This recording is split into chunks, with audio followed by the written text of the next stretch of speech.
നമസ്കാരം. ചെങ്കടലിൽ ഹൂതികൾ ആക്രമിച്ചു മുക്കിയ കപ്പലിൽ നിന്ന് ചാടിയ മലയാളിയെ കടലിൽ കാണാതായതായി വിവരം.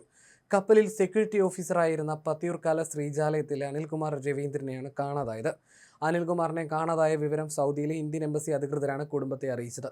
അപകടം നടന്ന് 10 ദിവസത്തിനു ശേഷമാണ് കുടുംബത്തെ വിവരം അറിയിക്കുന്നത്. അനിൽകുമാറിനായി നടത്തിയ തിരച്ചിൽ വിഫലമായതായി എംബസി ഉദ്യോഗസ്ഥർ ഇന്നലെ ഭാര്യ ശ്രീജയെ അറിയിക്കുകയായിരുന്നു.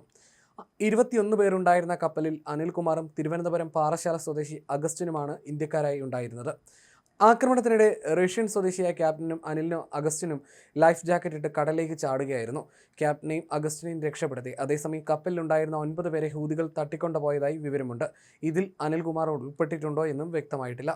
ചരക്കപ്പലായ ഇറ്റേണിറ്റി സീയിലെ ജീവനക്കാരനാണ് അനിൽകുമാർ എന്നാണ് വിവരം. ഈ കപ്പലിലുണ്ടായിരുന്ന 4 പേർ കൊല്ലപ്പെട്ടിരുന്നു. 6 പേരെ രക്ഷപ്പെടുത്തുകയും ചെയ്തിരുന്നു. ബാക്കിയുള്ളവരെ ഹൂതികൾ തട്ടിക്കൊണ്ടുപോയതായിട്ടാണ് സംശയം. ഇസ്രയേലുമായി ബന്ധമുള്ള കമ്പനികളുടെ ഉടമസ്ഥതയിലുള്ള കപ്പലുകൾ തങ്ങളുടെ ലക്ഷ്യമാണ് എന്നായിരുന്നു ഉത്തരവാദിത്തം ഏറ്റെടുത്ത് ഹൂതികൾ സംഭവത്തോട് പ്രതികരിച്ചത്. ഗാസയിലെ ഫലസ്തീനികൾക്ക് ഐക്യദാർഢ്യം പ്രകടിപ്പിച്ചുകൊണ്ട് ബോട്ടുകളും മിസൈലുകളും ഉപയോഗിച്ചാണ് ഗ്രീക്ക് ഉടമസ്ഥയിലുള്ള എറ്റേണിറ്റി സീക്ക് നേരെ ആക്രമണം നടത്തിയതെന്നും ഹൂതികൾ അവകാശപ്പെട്ടിരുന്നു.